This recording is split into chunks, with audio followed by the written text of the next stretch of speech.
Hello, this is Jerry Norton. We are in the six-figure profit system, the Elite 8-Week Academy, and this is week 5, and I want to welcome you to this training. We are going to be discussing wholesaling deals for quick cash without using funding. Really, really important. So what we're going to be covering in this training is when and how to decide to wholesale a deal or fix and flip it. We're going to be going through the old versus the new model for wholesaling, how to properly structure wholesale deals, and how to build a robust cash buyer list. And don't forget to take the quiz at the very end to make sure your comprehension is there. So here's a look again at our blueprint, right, of the six-figure profit system. And in the last training we did, the previous training we did, we covered all of this acquisition. We talked about finding, analyzing, offering, the deal acquisition perpetuator, this whole process of generating leads, of taking the leads and analyzing them and making offers on them. And now what's happened is if we continue on in the progression of our business model, you see this line here, we now have got a deal, it crosses over this line, and it now becomes part of operations, right? So the big question we ask ourselves, or you need to ask yourself, is do I wholesale it or do I fix and flip it? Now the old model was that people focused on only one method, right? Either you're a wholesaler only or you're a fix and flipper only. And I see this very prevalent even today where people are like, well, I'm just going to do wholesaling or I'm just going to do fix and flip. And typically what happens is people start with wholesaling because it's a lower barrier to entry, right? And then they progress to fix and flip. But what you're gonna learn here is how to maximize both. Okay, the new method is to do both wholesaling and fix and flip. So for example, think about it. Remember our $1 million model here, right? If you fix and flip one deal a month, and it's a $50,000 flip, fix and flip, and then you did 3 wholesale deals a month for an average of $11,000 each, then you have $1 million a year, a 7-figure business model. Okay, so very realistic in accomplishing that. It's one $50,000 fix and flip and 3 $11,000 wholesale deals to get to there. So what is the filter, right? When a deal comes in, it's under contract, the question you ask yourself is this deal financially worth the time, energy, and effort to fix and flip? Meaning, is the profit margin there? What's the rehab level? What's my funding need to be, etc. And if the answer is yes, that deal is worth doing as a fix and flip, then you get 100% funding, you manage the rehab, and you resell it. If the answer to that question is no, then you wholesale it. Okay, and that's the business filter. The lifestyle filter is, with what I have going on in my personal life right now, is this deal worth the time, energy, and effort to fix and flip? And it's taking into consideration other projects, the time commitment, what you've got going in your personal life, how hard you're working, so that you make sure lifestyle stays the primary focus. Everything has to go through a business and a lifestyle filter with every decision we make. So if the answer is yes, then you get the funding, you manage the rehab, and you resell it. If the answer is no, you wholesale it. Once you wholesale it, you're done, right? You're done and moving on. So that's wholesaling. Now, what we're going to do is we're going to focus the remainder of this training on wholesaling. And so if you remember wholesaling, step 1 is you acquire a contract to purchase a distressed property with equity from a motivated seller. That happened in our acquisitions department. Then we decide if we are going to wholesale it, and we've decided, yes, I just want to wholesale it. We're going to assign or flip your contract to another investor. And then step 3 is that investor steps in at the closing and purchases the property and pays you a wholesale or finder fee or assignment fee. Right now, the old model was to have a small cash buyer list, to go to the investor association clubs and find cash buyers there.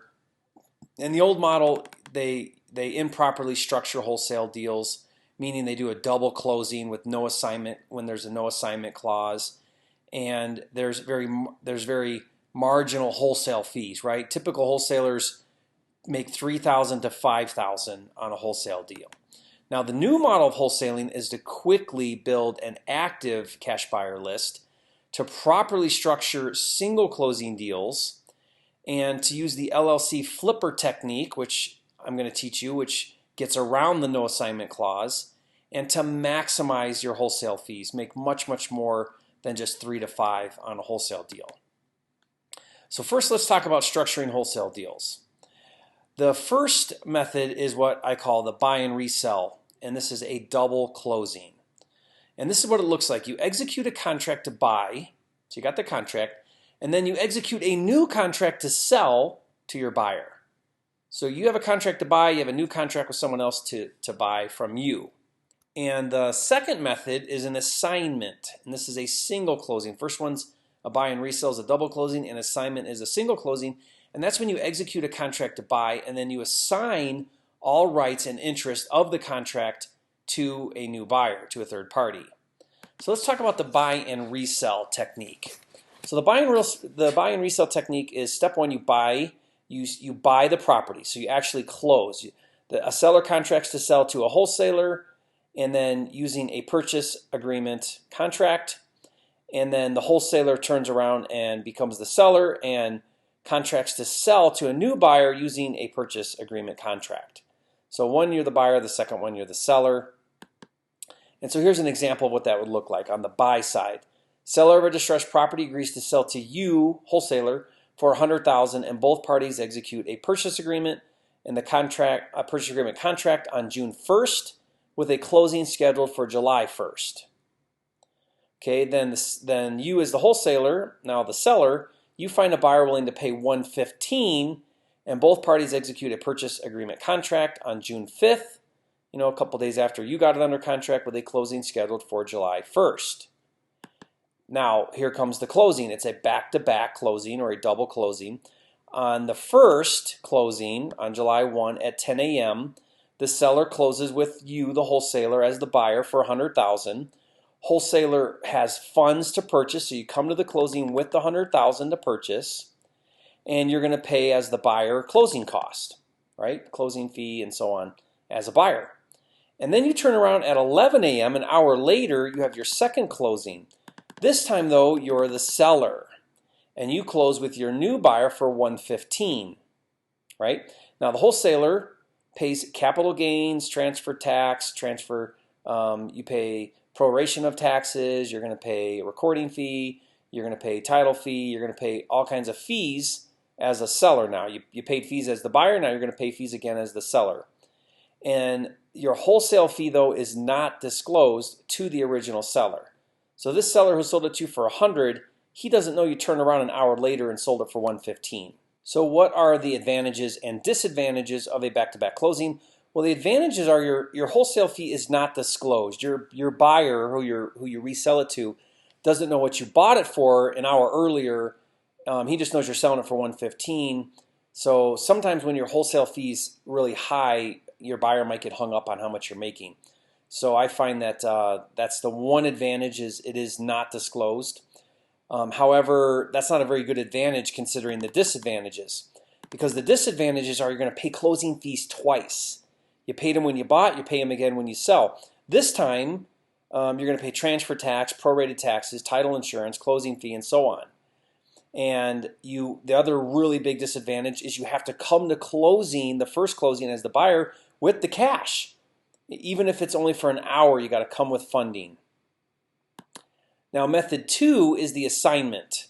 So here's what this looks like. First, is the buy side. The seller contracts to sell to a wholesaler, who's the buyer, using a purchase agreement contract.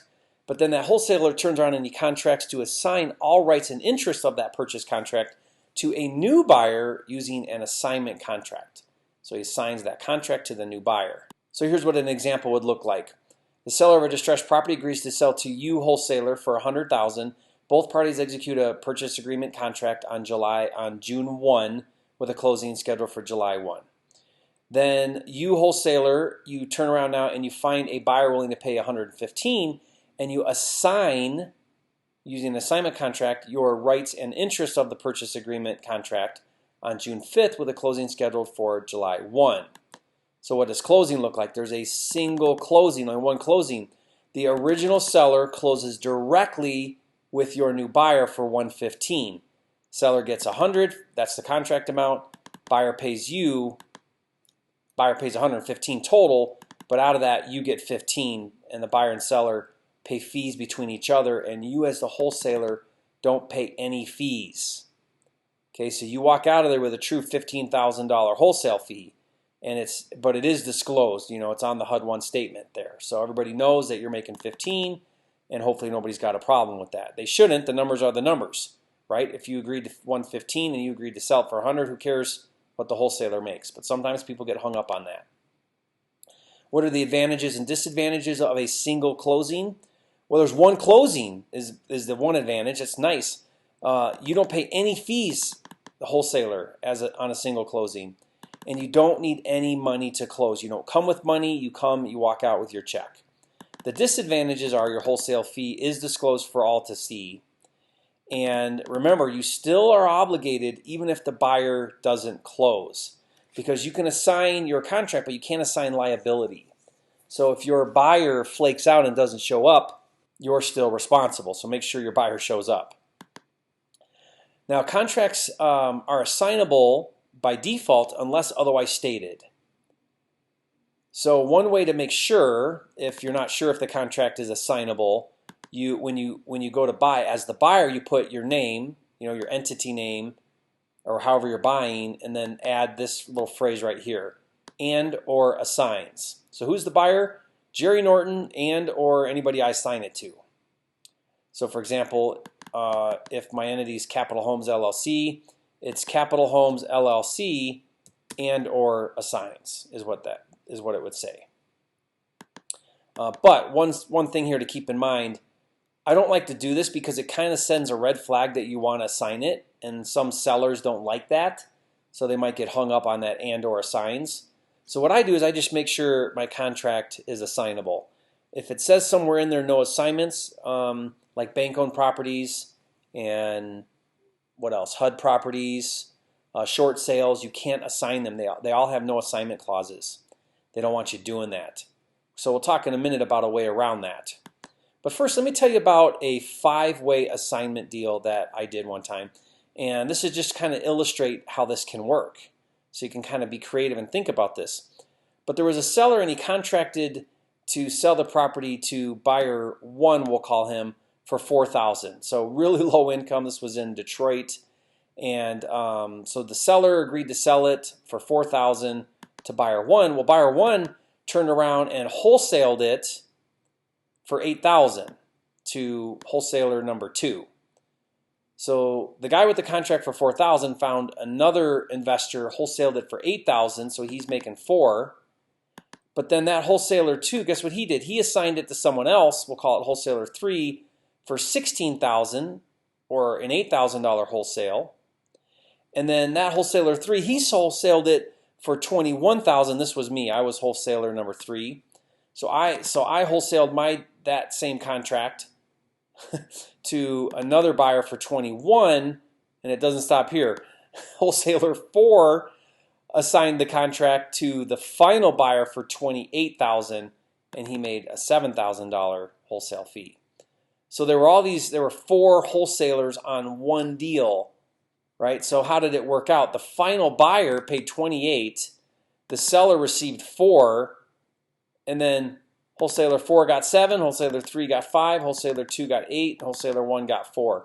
All of this was in the middle between the seller getting $4,000 and the end buyer getting $28,000. And that's how wholesaling can work, right? It's all about who do you know, who do you have that's willing to buy that contract. And so what I'm going to do is I'm going to go through and actually show you an example of how to fill out this paperwork. You want to make sure you're comfortable with it, so when you sit down with your cash buyer or the seller who you're contracting with, that you've got the right paperwork, you know how to fill it out quickly and easily. So method 1 is when you buy it and you resell it. And really the only paperwork that we use for this is a standard purchase agreement. So let's take a minute now. I'm going to show you an example of how to fill that out. Okay, so here we are, real estate purchase and sale agreement. These are called different things. I typically call it a purchase agreement, or a PA for short, purchase agreement. Everywhere calls it a little bit differently. It could be a buy and sell agreement, but it's just your contract between a buyer and a seller. And what I recommend too is these are very easy to get.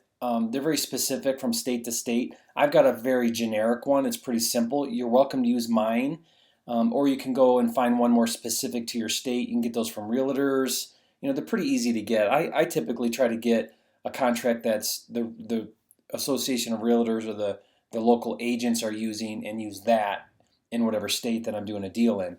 But you're welcome to use this one. So here, first of all, let's go through. I filled it out as an example so I can show you here. Seller and buyer. So seller, one thing I like to do is I just like to put owner of record. Okay, that means whoever owns the property, and that makes sure that you get the right. You don't want to put the spouse down when the other spouse is on title and that kind of thing. So owner of record makes it real simple. Buyer, you put your name here, you put your address here, street address of the deal. So you fill all that out in there.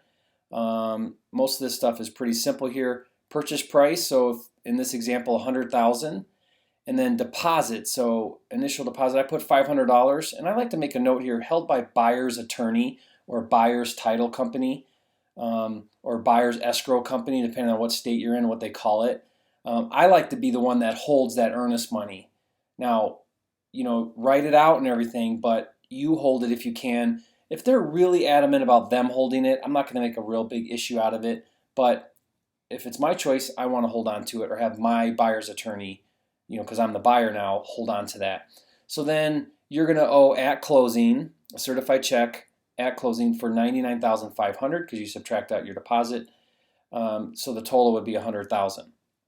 Financing contingency, cross that section right out because you're paying cash.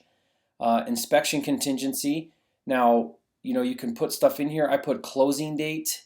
What that means is you have all the way until the closing date to do an inspection. Now, some sellers are not going to agree to those terms. Sometimes you might have to put a 10-day. 10 days pretty typical, 10 days to inspect it. But I like to put in until closing day. I have all the way until closing. If something comes up between now and closing that as I inspect the property or as I'm out at the property, I can back out of the deal basically by putting closing date on there. You'd be surprised how many sellers will agree to that. Some won't, but just so you know, that's kind of what I try to do, is get all the way to closing. Closing on or before, put the date of when you're going to close, typically 30 days out. This here just says marketable title. Put the state this is in. I used Michigan as an example here. Listing broker, if there's no real estate agents, then just cross that out. And then you sign it and they sign it over here. So this is just a very simple purchase agreement. There's some other things in here. I didn't really go over it. I just kind of hit the most important things. You're going to get a full warranty deed, and you're going to make sure there's no loss of damage and things like that. So there's other things in here. Fax transmission, a fax copy will be sufficient, and things like that. So pretty self-explanatory, pretty basic purchase agreement. And this again is in your tool section, so you're welcome to go in there, download it, use it for your deals. Now the second method that we can use to do wholesale deals is an assignment agreement. There's two things you need here. You need a standard purchase agreement and you need an assignment agreement. Now the purchase agreement I just went over, that doesn't change. It's the same thing. Just make sure it says and or assigns. And the second piece though is the assignment agreement, which I want to go through right now and show you. Okay, so here we are looking at this assignment agreement. It says agreement to assign contract for sale and purchase. So you put the property address in there. You are the assignor, so put your name there, so Jerry Norton there. And then you put your buyer who you're assigning it to. I just put cash buyer in here, but that'll be the name of who you're assigning your deal to. And then it says, whereas Jerry Norton, that's you, right, has entered into a purchase and sales agreement with owner of record, that's what we put down, for the purchase of 1427 Stanley. Okay, assignee, that's the person you're flipping it to, that's your cash buyer, shall pay assignor an assignment fee of $7,000. Assignee to put earnest money down with title escrow, and I've got here buyer's attorney in the amount of $500. So you want to make sure you're getting an earnest money deposit from your cash buyer, just like you had to pay an earnest money to your seller.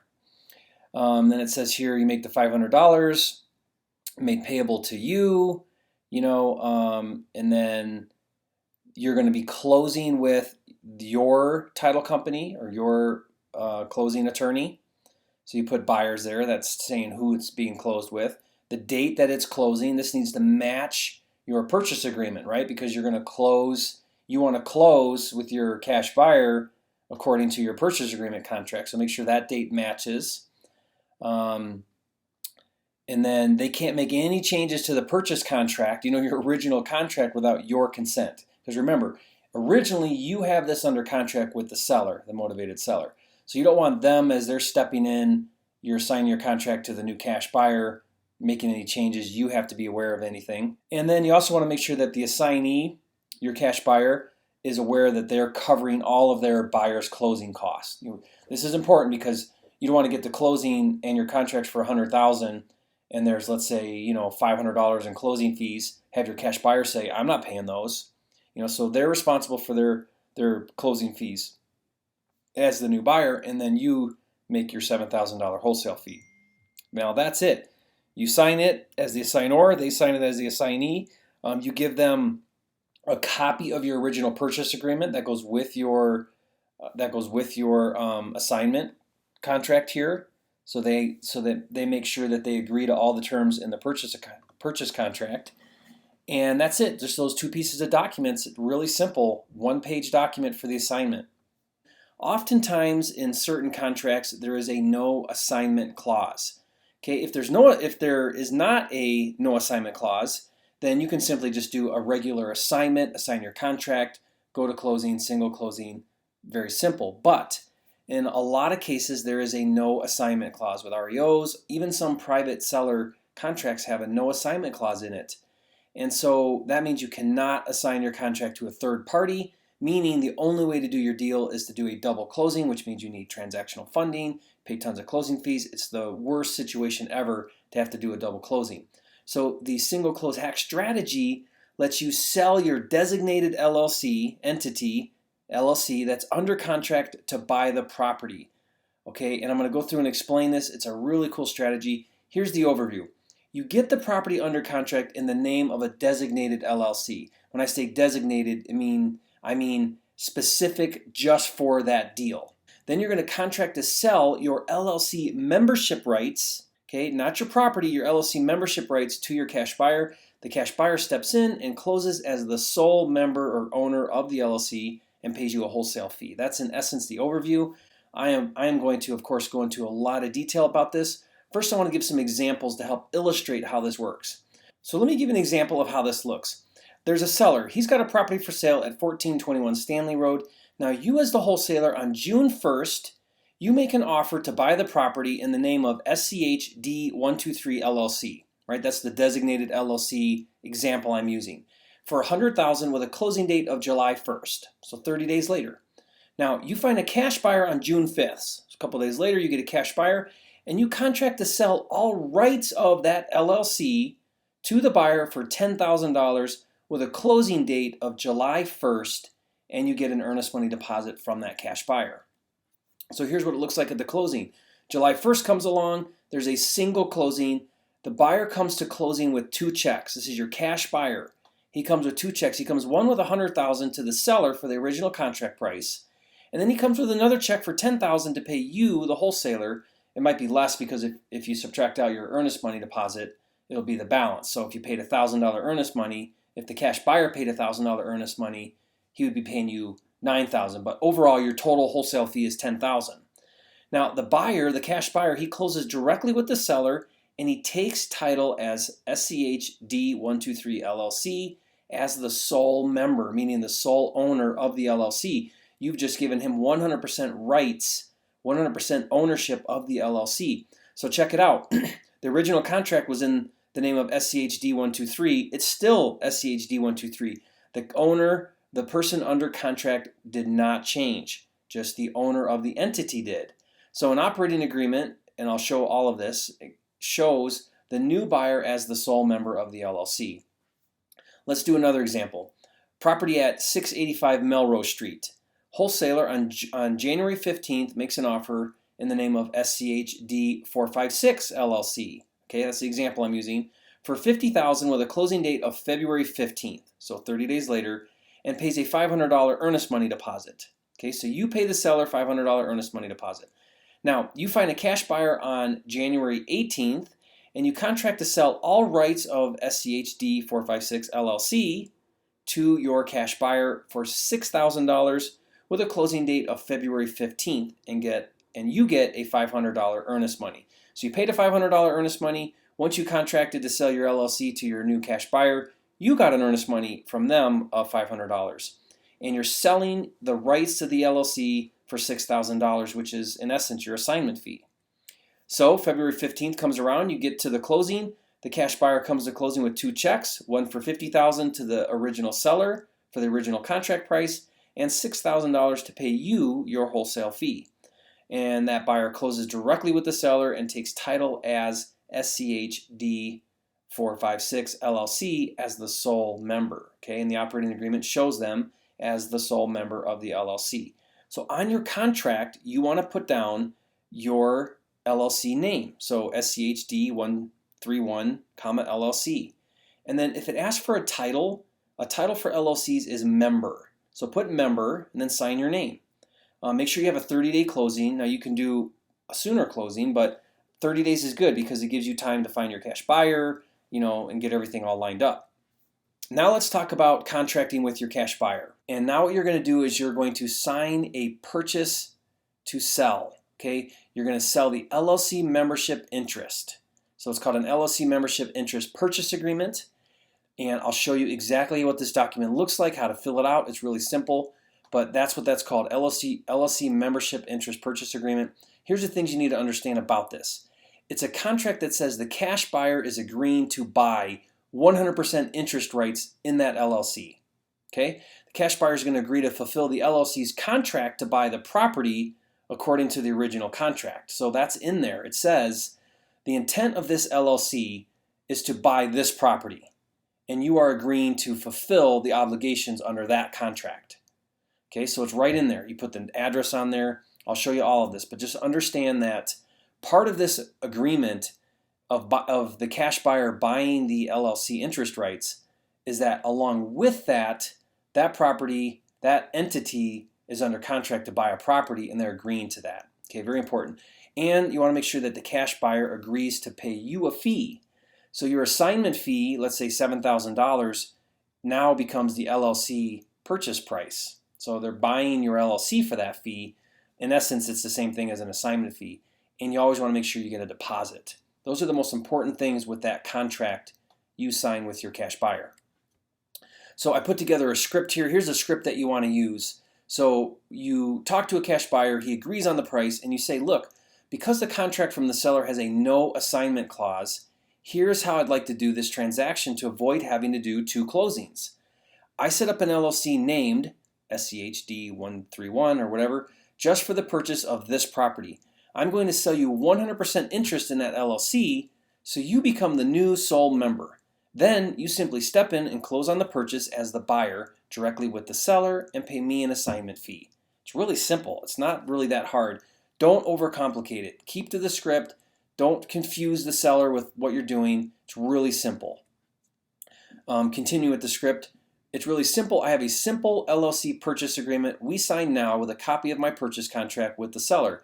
You will need to give me a deposit of $500, $1,000, now, and the balance of $6,500 or whatever your total wholesale fee is at closing. So they give you a deposit now, they'll pay the balance at closing.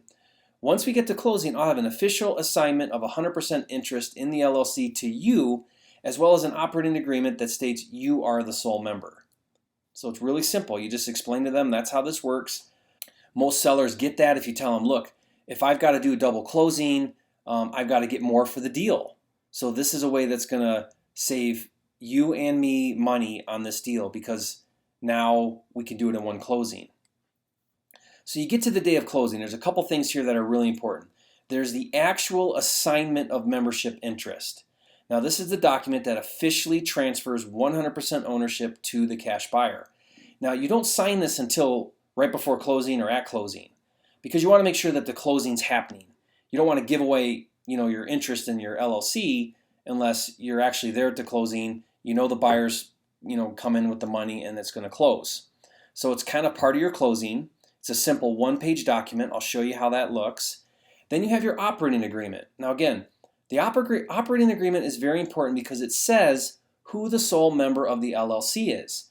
So it's a 2-page document, really simple. You provide that to your cash buyer. They fill it out, they put their name and they sign it. They provide that to the title escrow or closing attorney. That way they'll want to see it because they're going to want to know, okay, who owns this LLC? So that document says that they do now. You don't give that to them until they sign the assignment of membership interest. It's all kind of part of the closing.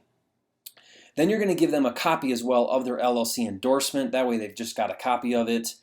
They're really simple. It's public information. You can go onto the Michigan.gov website and look it up there and download it. So it's not like it's special or anything that some kind of stamp thing. It's not. It's just a copy of the endorsement. And what's most important is that it's registered and active where if anybody wants to verify it or whatever, they can look it up. So it's really simple. And then a W-9. A W-9, what's a W-9? Basically, if they're paying you a wholesale fee of $7,000 or $10,000 or whatever, they want to be able to expense that. Your buyer is going to want to expense that. So a W-9 allows them to 1099 you at the end of the year that they paid you that income. Okay, so just give it to them. It makes it really easy. They don't have to chase you down later for it. It's just kind of all part of your closing on the day of closing. So let's just do a quick checklist here. You sign a standard purchase agreement with a seller. You request an LLC endorsement once your deal is under contract. You sign an LLC membership interest purchase agreement with your cash buyer. You get a deposit.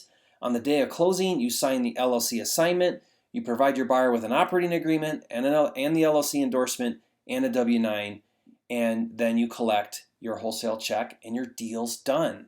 Okay, just like that, super easy. So I want to go through here. This is very, very important. I want to walk through how this paperwork is used to do these deals. Okay, so here we are looking at the membership interest purchase agreement. Okay, so again, you've got a property under contract. It's under contract in the name of your designated LLC. This is a purchase agreement between you and your cash buyer to buy your LLC, in essence. So you have a date here between you're the seller, right? Because you're selling your LLC, and this is where you'll put the cash buyer down.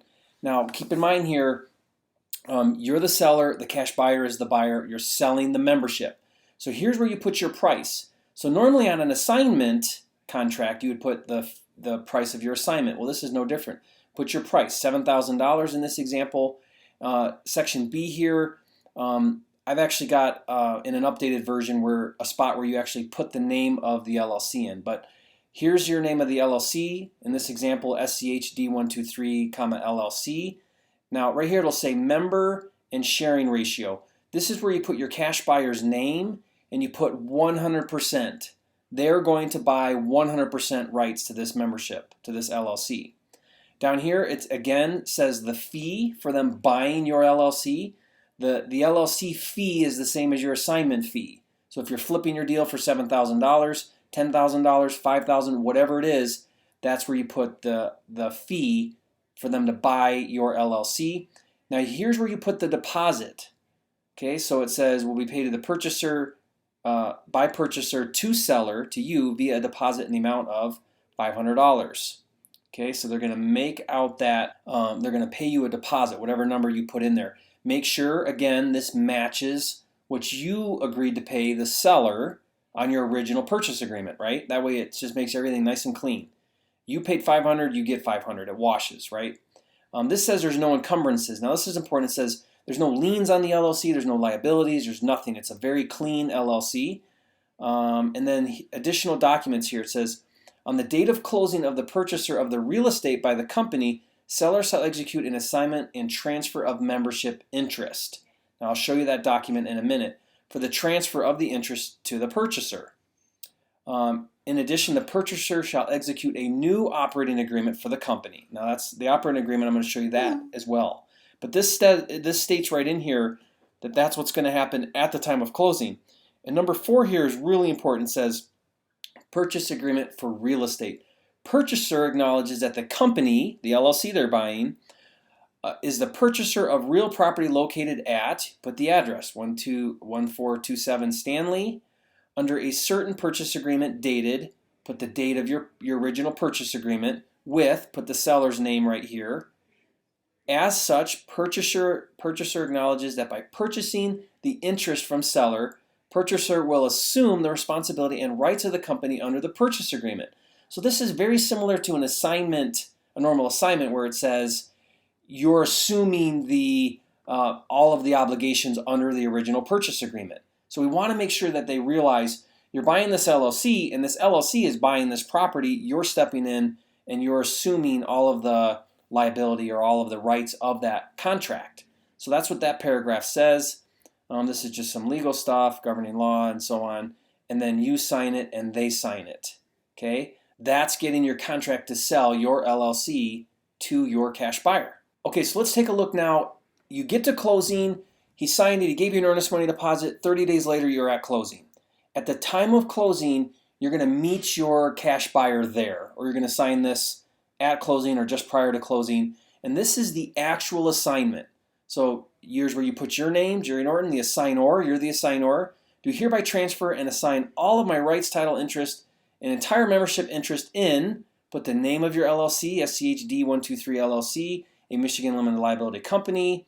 2, you put your cash buyer's name right there, and you assign it and you date it. Now, they will actually do the same as an acceptance of assignment and transfer of membership interest. This basically says, yes, I accept and will all of the rights and interest of the LLC. And then they sign it and date it. And that does it. This is the official assignment. This now transfers 100% owner of the LLC to them. Now, there's one other document I want to show you.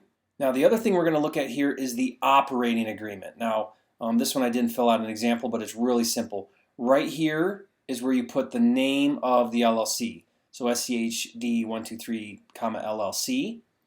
And then again, you put it right here. SCHD 123, LLC. So that's the name of the LLC. And this is a simple 2-page agreement. It's standard that goes right along with the Michigan LLC, sole member LLC.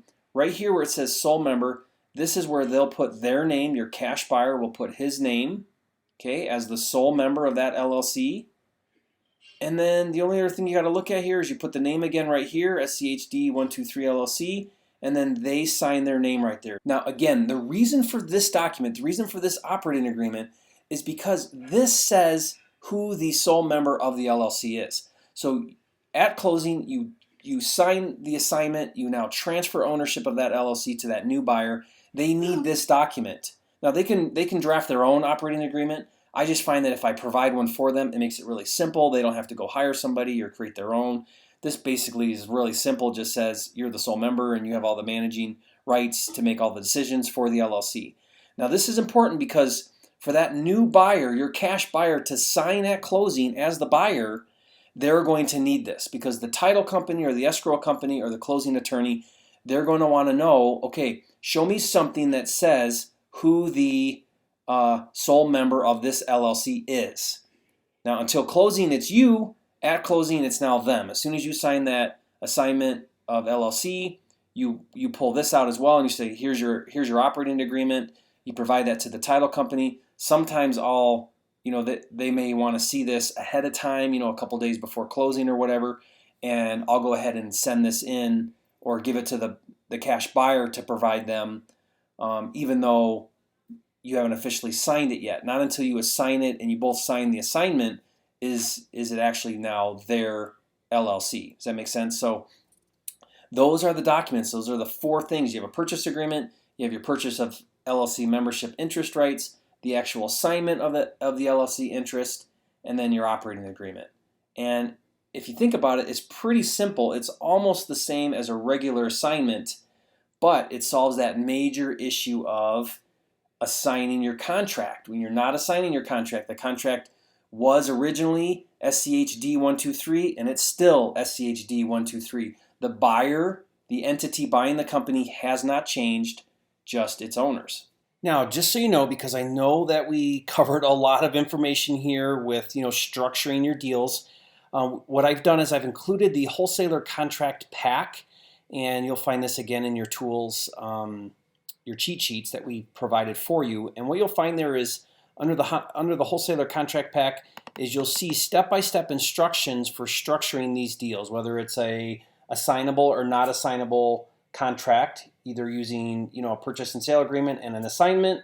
If it's assignable, if it's not assignable, all of the paperwork to do the LLC single closing hack trick, including the purchase and sale agreement, the assignment contract, the LLC membership interest purchase agreement, the LLC assignment of membership interest, the LLC operating agreement, and the W-9 form, and everything that you need to be able to structure these deals. So in this training here, I went over how to fill all that paperwork out, but you'll have the templates and the scripts and everything for how to do that, including the scripts for all of it. Everything that we've talked about is all included in that wholesaler contract pack. So I just wanted to make sure you were aware of that and that you've got, you know where to get that and that you have access to that. Okay, so now that we've talked about the proper ways to structure your wholesale deals, we've gone through the paperwork, let's now talk about building a $1 million cash buyer list. So the goal here is to get the contact info and the buy criteria for every investor in your market, right? I mean, that would be the ideal list, is if you knew every single investor that bought cash, every cash buyer in your market. And I'm talking buy and hold investors and fix and flip investors. So that is the lofty goal that you want to pursue as a wholesaler, building your wholesaler cash buyer list. So first thing I want to tell you is with each one of our cash buyers, you want to profile your buyers, meaning you want to find out their name, their contact info, what area they invest in, what type of investments they like, how many properties do they want, do they have, do they want to get, what are their goals, what's their buy formula and their buy criteria. The more you can find out about them, the better. And this is the $1 million question. When or what type of deal are or will you be looking for next? If I brought you a deal that fits your criteria, would you buy it right now, right? So this is a question I always ask every single one of my cash buyers to find out how serious they are and where they're really at right now. Are they really looking for a deal? Are they really ready to buy and pull the trigger if you brought them something that fit their criteria? And so when it comes to finding these cash buyers, I have this saying, find a deal and the buyer will come, as long as they know about it. So one of the mistakes that a lot of people make, and one of the old methods of, wholesaling, is to go worry about your cash buyers before you have a deal. When really, in reality, if you get a good deal, it's actually pretty simple to find cash buyers if you've got a good deal. But they have to know about it, right? So you need to become a master at promoting yourself and promoting your deals. So when it comes to finding cash buyers, there are a number of different strategies. We're going to go through about 5 of the top strategies here for finding cash buyers. You can actually do direct mail to cash buyers. There's networking. There's driving for dollars. There's a strategy I call the triple dip technique. And there's the MLS cash buyer transactions that we can get as well. So let's spend a little bit of time on each of these. So when it comes to direct mail, just like when we talked about motivated sellers in an earlier training, you can actually purchase the data of cash buyers in your market. And you can go to listsource.com. That's one of the biggest ones out there. And what you do is you do a search for transactions with no liens. If there's no liens, meaning no financial liens, right? There's no mortgage recorded. So they paid cash because there's no lien against the property for financing. And you want to make sure you're looking in your local market. And then the other filter you can put is how recent since the transaction happened, right? So you can go back 30 days all the way up to a year. So the further out you go, obviously the bigger the list you'll get.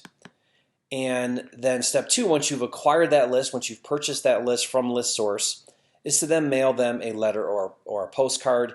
And again, you want to mail 3 to 6 times, and you're looking for a 1 to 3% response rate. And when you get a response, you want to add them to your buyer's list, and that's when they reply. So let me just take a minute here and show you what this letter looks like. Okay, so it says here, dear whatever their name is, I noticed you bought a property recently and put your area, city or county area, your market area. I am a local real estate investor and came across a great deal in the same area. It's a great, and then put rental or fix and flip opportunity that you may be interested in on, and then put a street address. Now, this would be a letter that you're sending out So it doesn't really matter. It can be a generic address. Don't put a number, just put maybe a street or even a city. And I'm looking to sell it quickly for, and you put a dollar amount here, to the first cash buyer who comes forward. Call me ASAP, respectfully your name, phone number. Now the idea here is to get them to call. Now this could be a deal that you've wholesaled before or whatever, and when they call, if you don't have that deal anymore, you can say, well, that deal's gone, but I've got some other properties, or I always get properties, what are you looking for? And then you get their information. And just as a reminder, in the direct mail swipe file that you've got, the direct mail instructions for cash buyers for getting your list and for doing your mailings, as well as your cash buyer letter, are found in that direct mail swipe file. So be sure to check that out and make sure you know where that is and that you have access to that. Now the second method is with networking. Now networking is really important in your market. And there are lots of different ways you can network. You can network at the real estate investor clubs. These are the local meetup groups. You can participate in these online groups. There's a lot of them out there, especially on social media with Facebook and LinkedIn. You can get active and you can participate, comment on the chats. Don't just go on there and push and promote your stuff, but become a participating member. People will like you. They'll start to look to you as more of an authority.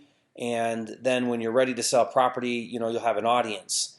And so, remember, you want to think about posting deals first and getting cash buyer leads second. So in other words, don't go on there and say, hey, I'm looking for cash buyers. Hey, I'm looking for cash buyers. People, that's annoying. People don't like that. I don't like that. But what you can do is you can say, hey, I got this great deal. If someone's interested, let me know.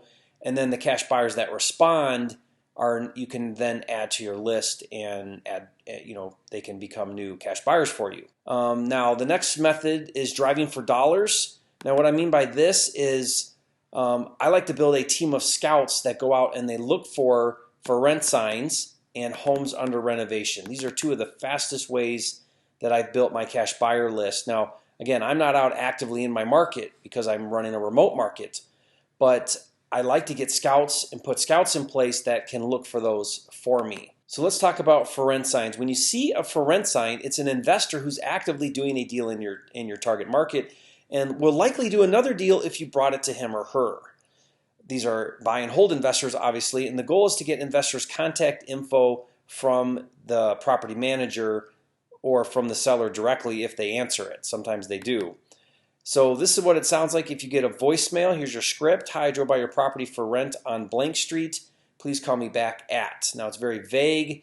Hopefully they think you are a renter, a prospect, so they'll call you back. If it's a property manager and they call you back, you say, hi, first of all, I'm a local real estate investor and I work closely with a group of other investors in the area, many of which own rental properties and are often looking for good property management. Can I get your contact info that I can share with my network? It's always good to build contacts because you can share those and it gets the property manager, that gatekeeper, gets their guard down because now you might be bringing them business. So they're more open to talk to you, right? Now they owe you, you're going to help them out. Now they're going to feel a little obligated when you ask them. So then you say, secondly, my investors and I also acquired discounted properties and I was hoping I could talk to the property owner to see if he had an interest in additional investment properties. Can you share with me his or her contact info? And maybe they will. Maybe they'll say, well, give me yours and I'll pass it along. That's kind of common. But the point here is they should be motivated by this response here, because if they buy more properties, that's more for the property manager. It's good for them too. Now, if you get the owner directly, then you can say, hi, I'm a local real estate investor and I often acquire discounted properties. And I wanted to find out if you were interested in picking up any more investment properties. When, what type of deal are you looking for? What will you be looking for next? If I brought you a deal that fits your criteria, would you buy it? Now, what about homes under renovation? This is an investor that's actively doing a deal in your target market as well, and they'll likely do another deal if you brought it to him or her. So the goal here is to get the investor's contact info. So here's your contractor script, right? Because there's contractors working. Hi, I'm an investor and I buy fixer-uppers, and I'm looking for a good contractor to do work on my houses. Do you have a business card, right? That creates motivation. Remember, you want to get that contractor to feel comfortable and to feel like they now need to help you out. By the way, I may have a deal that your boss, investor, may be interested in. Can you give me his or her contact so I can call him or her? and they usually feel like that's okay to do. It's a good thing to do because if their investor buys a deal, that's more work for them. So here's an example of this that happened to me. This was a deal I found in Detroit. I had the contract. This was a few years ago when I did a lot of really low income Detroit, right? I had the contract for $4,000. 1 block away, there were contractors working on a roof. And so I contacted the owner and I wholesaled my deal for $8,000 and I made a $4,000 wholesale profit. But where did I find my buyer? He was down the street working on a property. And so it was that simple. That guy there that was doing a rehab was interested in my property just down the street. And don't forget, in your quick start cheat sheets, we've got the Driving for Dollars phone scripts, which has all of these scripts that we've just reviewed, as well as your cash buyer lead sheet. Now, I don't believe I showed you this. Let's take a quick second and look at this.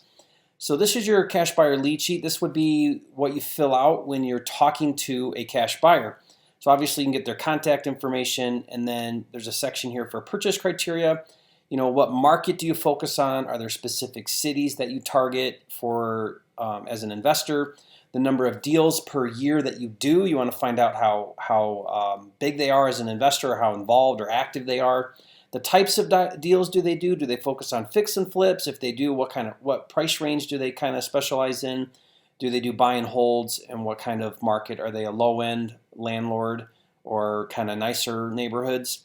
What is their buy formula? How do they determine what a deal is for them? You want to understand how they buy so that you can bring them deals that fit their criteria. What things do you avoid? Are there certain types of houses? Do you not do 2 bedrooms? You know, that sort of thing. When are you ready to buy your next deal? And then these questions are very important, I think. If I bring you a deal that meets your criteria, would you buy it? Can I add you to my buyer list and email you when I get deals? And then a note section here. So just a simple cash buyer lead sheet. And this, again, is included in your Driving for Dollars phone scripts so that you can use that when you're talking with cash buyers.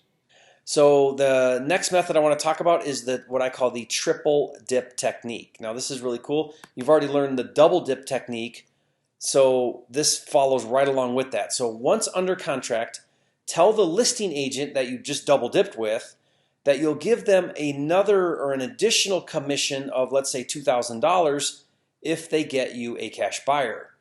So here's what the list agent does. They contact the other investors, cash buyers, who offered on the same property. Remember, they helped you get it. There were more than likely other offers that were made, but because you double dipped and you had a relationship and you had basically an insider connection or you had a competitive advantage, you double dipped and you got the deal. So once under contract, now go back to the listing agent and tell them, go talk to everybody else that made offers, see if they're interested in buying my deal, and I'll wholesale it and pay you another fee, which is why we call it triple dip. So here's an example of this, what this looked like. So this was an REO deal that I had under contract for $52,000. The double dip listing agent called me. This is how I learned how to do this. Called me and said, hey, there's an investor who made an offer and he's willing to pay you more. He really wants it, and asked, am I willing to sell it? And so I said, okay, sure, that's what I do anyway. So I agreed to wholesale the deal for $64,000. And I paid that listing agent $2,000 for putting it all together. So I made a $10,000 profit, and I didn't have to call a single person. So here's what your script looks like. You would say to the agent, hey, thanks again for your help getting this deal under contract. I wanted to run something by you and see if you were interested in making another $2,000 on this transaction. And remember, they already double dipped and are getting the full 6% commission. Right now I've got a lot going on and I'm open to just quick flipping this deal to another investor. Here's what I'm proposing. Call back the other cash investors who made offers on this property and let them know that I'd be willing to let it go to them for, and add your fee on there. If so, I'll pay you an additional $2,000 just for putting the deal together. Okay, and it works really well. I try this on all of my wholesale deals, and I usually get about 25% maybe that on market where I double dip to get one of those investors, because most of them that missed out, they'll likely come up, $10,000, $12,000 to get the deal. They wanted it, they were interested, they made an offer, and they missed out and you got it. And the last technique that I want to share with you is getting cash buyers off of the MLS. Now remember, the MLS is the multiple listing service, and what's really cool is most MLS systems, they track how properties are paid for when they're purchased. So it'll say FHA, it'll say conventional, it might say VA, etc. And one of them is cash. It's one of the transactions, which what that means, what's really cool now, is you can actually do a search for cash transactions. So step one is you get a deal under contract. Step two is you would do a radius search of half a mile or maybe a mile around your subject property on the MLS for recent 6 months sold cash transactions. So what we're doing here is we're getting a list of all of the homes that have sold cash within a half a mile of where your deal is. And then once you have that list, you can then look up the owner of record and contact them, because if they recently in the past 6 months bought a property for cash close by where yours is, then they're more than likely, they are your ideal cash buyer to wholesale to. Here's an example. There was this for sale by owner house. They were asking $19,000. I offered $10,000. The seller countered me at $11,000. And so what I did is I searched for cash buyers within 1 mile of the property, and I found this same buyer. His name was Rin. He was Cambodian, and he bought 3 properties within 1 mile in the last 60 days. So he's on a buying spree. I contacted him with a $20,000 price. We settled at $17,000. I accepted it, and I made a $6,000 wholesale fee, and I added another buyer to my list. I went on to wholesale him, a couple dozen deals over the following years. But my point is I found him because he was buying homes, and I found him on the MLS nearby my property doing a search for sold cash transactions.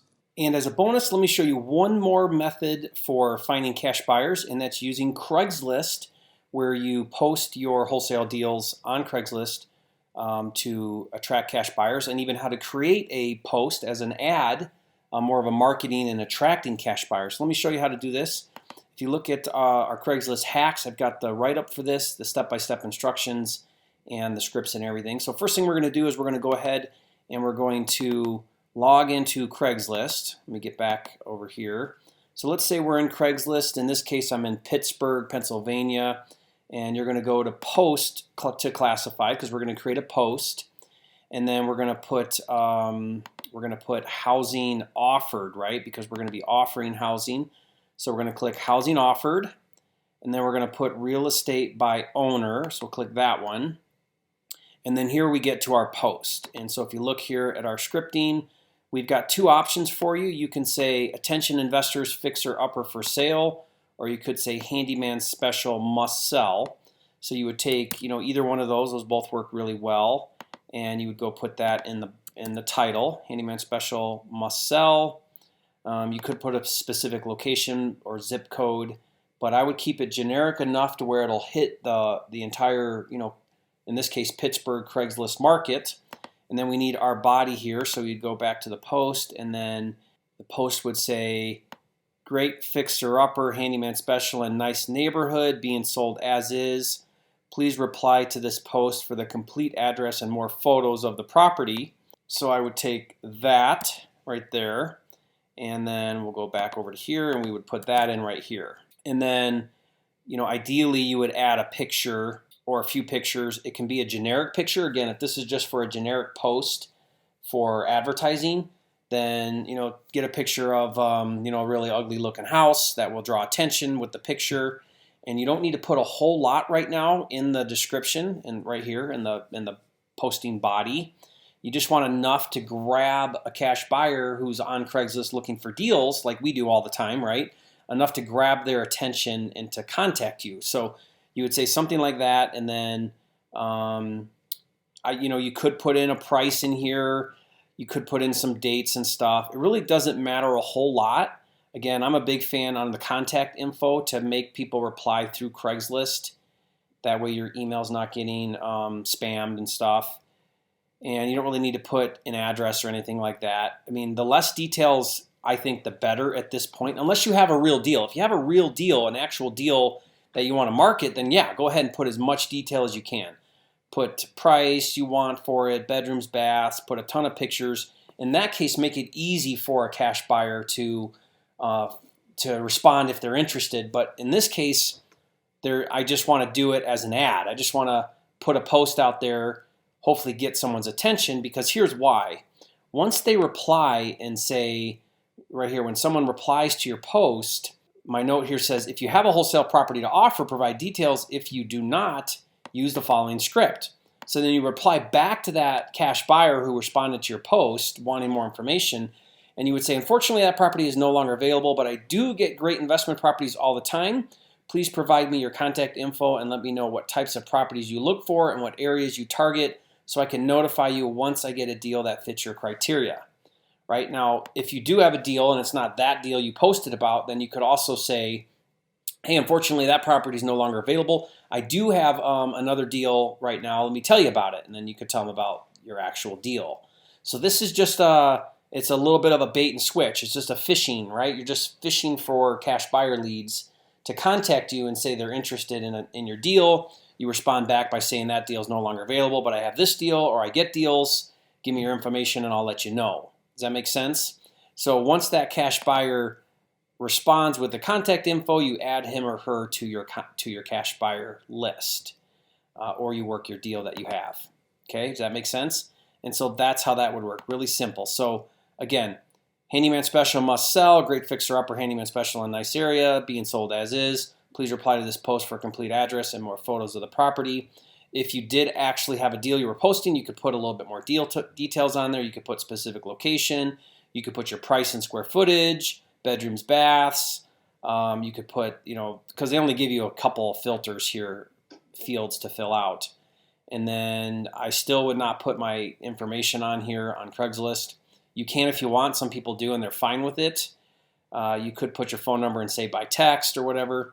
And then you could actually put the street and city, and then you would click continue, and then you would go finish your post. All right, does that make sense? So that's how that would work. Really great for building cash buyers, and also really great for wholesaling your actual deals that you have on Craigslist. Okay, now let me take a minute here and I want to talk to you about another strategy called reverse wholesaling. This is when you first find the buyer. So you find a ready and willing buyer who's looking for a deal, a specific deal at a specific price. And then second, you go find the deal. Now, unlike a realtor where you would go, show them properties and earn a commission, what you're going to do is you're going to go get the deal under contract and then assign your contract and make a wholesale fee. So this is not a commission sale as long as you get the contract and you assign your contract. So here's an example of that. I had an engineer at General Motors. He worked as an engineer at General Motors, and here's a picture of him. And he didn't have any time to go, hunt and find deals. So I make a $7,000 wholesale fee on him on every deal he does. So I go out and I find the deals, I get him under contract, and I assign my contract to him, and does 4 or 5 deals a year. So I found the buyer first, found out what he wanted. Now he works on the homes himself, so he only can do like a couple a year because he goes over after work and he fixes them up and stuff, and then he rents them out. But as soon as he's ready for another deal, he lets me know. I go deal hunting, get him under contract, assign my deals to him. Reverse wholesaling. Find the buyer first, then find the deal that they're looking for. Okay, once you start to build a cash buyer list, a list of cash buyers in your market, you want to do what's called email broadcasting. And so you gather as much detailed info as you can that you can give a buyer, about the deal. Because the better informed they are about your deal, the easier it is for them to buy your deal. So I create what I call a deal cut sheet. And there's pictures, usually there's a link to a video, there's all the stats, ARV, repairs, all of that. Here's my price I'm asking for. Here's the ARV or cash flow if it's a rental. Here's my list of repairs that are needed. Here's the income potential if it's a rental. And I always have a sense of urgency, right? Like, first one to the deal gets it, hurry kind of thing. And a disclaimer, do your own homework. But I put together a cut sheet and I want to provide as much detail as I can. I'm also a big believer in having a website. You want to have it to be modern and clean There needs to be an opt-in form where they can join your email list. There needs to be a property gallery where you can showcase your deals. And you want it to be SEO friendly, right? Search engine friendly. So your title should be, whatever your metro market is, investment properties. Something simple to search. So for example, or wholesale properties. So if your market's Detroit, it would be Detroit investment properties or Detroit wholesale properties. Now let's talk about pricing your wholesale deals.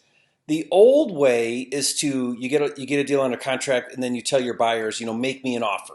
And I can't stand that. There's nothing more annoying than that for your buyers, right? The new way is to give the price you want and then to have some urgency. First come, first serve. And then once contracted with your new buyer, what I do is I re-email my entire list and I say, hey, you missed out on a great deal, right? And I don't quite say it like that, but I basically say, hey, deal's sold now, move the deal. Be sure to respond quickly when I get deals because they don't last long. So you train your list to respond quickly, to not sit around and wait because deals are going to be gone. Now be sure to always pre-qualify your buyer. Remember, if your buyer doesn't come through, you are still liable.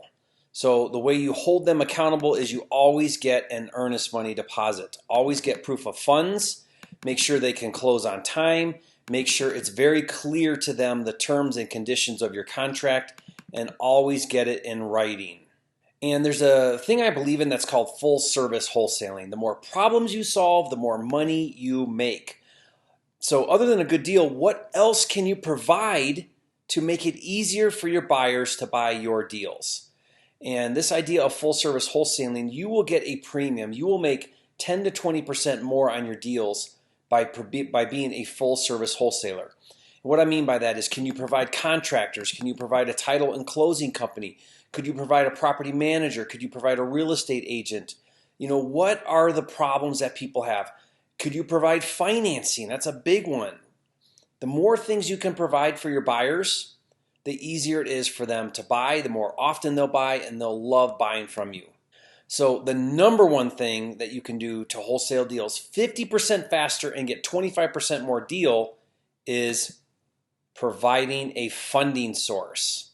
The number one thing I hear is, you have a great deal, Mr. Wholesaler, and I would love to buy it, but I don't have the money right now. I hear that. That's the number one objection I have. They'll take the deal if they had the money to buy it. Find the money for your buyers and wholesaling becomes easy. Okay, so here's an example of full service wholesaling. This is a deal that I did where I just want to help you kind of think this way, because this is how you'll put deals together.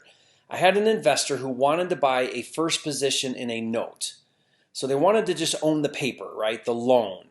And they wanted to do it on a multifamily. They wanted to earn 9% and they had 150 in capital. Okay? So what I did is I found investor B, who was looking for, it's one of my cash buyers. They wanted to buy a multifamily on land contract, right? Or seller financing, right? Creative. And they had $30,000 to put down as a down payment. So here's what I did. I went out and I found a 4-unit building for $120,000. I wholesaled it to investor B for $150,000, so I had a $30,000 wholesale fee. And I got investor A to finance investor B for $150,000. Investor B put 30% down, 9% interest on a 20-year loan, and I earned a $30,000 fee from being a matchmaker, right? I lined up the money, I lined up the buyer, found the deal. The more problems you solve, the more money you'll make, and I made $30,000 doing it. Okay, so this is it for wholesaling. This is the main things I wanted to cover with you, and I hope you're excited for wholesaling. Wholesaling is a fantastic strategy, and it's the way that you offload your deals that aren't high margin, they're not high profit, and they're not worth the time, energy, and effort. Wholesale those deals, make less profit for less work, and move on to the bigger deals.